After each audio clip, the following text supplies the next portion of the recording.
नमस्कार दोस्तों, आज हम आपको श्री शिव पुराण के कोटि रुद्र संहिता के रामेश्वर नामक ज्योतिर्लिंग के आविर्भाव तथा महात्म का वर्णन सुनाएंगे। शुरू करते हैं वीडियो। बोलिए जय भोलेनाथ की, जय माता गौरा की। सूत जी कहते हैं, ऋषियों, अब मैं यह बताता हूँ कि रामेश्वर नामक ज्योतिर्लिंग पहले किस प्रकार प्रकट हुआ। इस प्रसंग को तुम आदर पूर्वक सुनो।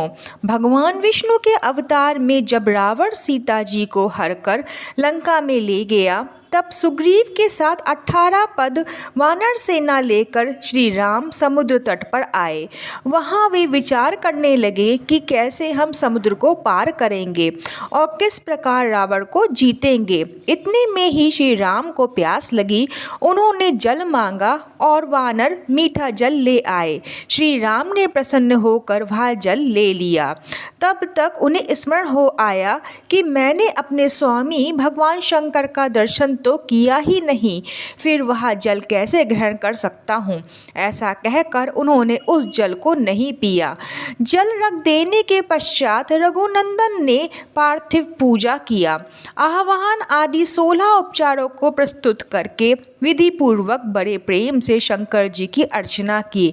प्रणाम तथा दिव्य स्त्रोतों द्वारा यत्न पूर्वक शंकर जी को संतुष्ट करके श्री राम ने भक्तिभाव से उनसे प्रार्थना की। श्री राम बोले, उत्तम व्रत का पालन करने वाले मेरे स्वामी देव महेश्वर, आपको मेरी सहायता करनी चाहिए। आपके सहयोग के बिना मेरे कार्य की सिद्धि अत्यंत कठिन है।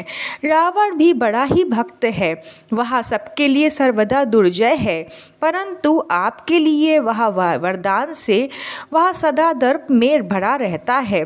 वह त्रिभुवन विजयी महावीर है। इधर मैं भी आपका दास हूँ, सर्वदा आपके अधीन रहने वाला हूँ। सदा शिव यह विचार कर आपको मेरे प्रति पक्षपात करना चाहिए। सूत जी कहते हैं, इस प्रकार प्रार्थना और बारंबार नमस्कार करके उन्होंने उच्च स्वर से जय शंकर, जय शिव इत्यादि उद्घोष करते हुए शिव का स्तवन किया। फिर उनके मंत्र के जप और ध्यान में तत्पर हो गए। तदंतर पुनः पूजन करके वे स्वामी के आगे नाचने लगे। उस समय उनका हृदय प्रेम से द्रवित हो रहा था। फिर उन्होंने शिव के संतोष के लिए गाल बजाकर अव्यक्त शब्द किया। उस समय भगवान शंकर उन पर बहुत प्रसन्न हुए और वे ज्योतिर्मय महेश्वर, वामभाग भूता पार्वती तथा पार्श्वर गणों के साथ शास्त्रोक्त निर्मल रूप धारण करके तत्काल वहां प्रकट हो गए। श्री राम की भक्ति से संतुष्ट होकर महेश्वर ने उनसे कहा, श्री राम, तुम्हारा कल्याण हो, वर मांगो। उस समय उनका रूप देखकर वहां उपस्थित हुए सब लोग पवित्र हो गए। शिव धर्मपरायण श्री राम ने स्वयं उनका पूजन किया। फिर भांति भांति की स्तुति एवं प्रणाम करके उन्होंने शिव से लंका में रावण के साथ होने वाले युद्ध में अपने लिए विजय की प्रार्थना की। तब राम भक्त से प्रसन्न हुए महेश्वर ने कहा, महाराज, तुम्हारी जय हो। भगवान शिव के दिए हुए विजय सूचक वर एवं युद्ध की आज्ञा को पाकर श्री राम ने नतमस्तक हो हाथ जोड़कर उनसे पुनः प्रार्थना की। श्री राम बोले, मेरे स्वामी शंकर, यदि आप संतुष्ट हैं तो जगत के लोगों को पवित्र करने तथा दूसरों की भलाई करने के लिए सदा यहाँ निवास करें। सूत जी कहते हैं, श्री राम के ऐसा कहने पर भगवान शिव वहाँ ज्योतिर्लिंग के रूप में स्थित हो गए। तीनों लोकों में रामेश्वर के नाम से उनकी प्रसिद्धि हुई।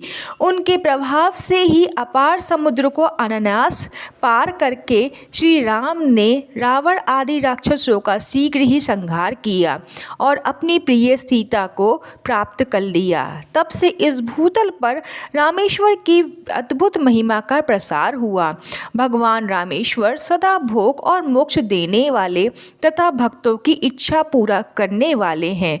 जो दिव्य गंगा जल से रामेश्वर शिव को भक्तिपूर्वक स्नान कराता है वह जीवन मुक्त ही है। इस संसार में देव दुर्लभ समस्त भोगों का भोग करके अंत में उत्तम ज्ञान पाकर वह निश्चय ही कैलव्य मोक्ष को प्राप्त कर लेता है। इस प्रकार मैंने तुम लोगों से भगवान शिव से रामेश्वर नामक दिव्य ज्योतिर्लिंग का वर्णन किया, जो अपनी महिमा सुनाने वालों के समस्त पापों का हरण करने वाला है।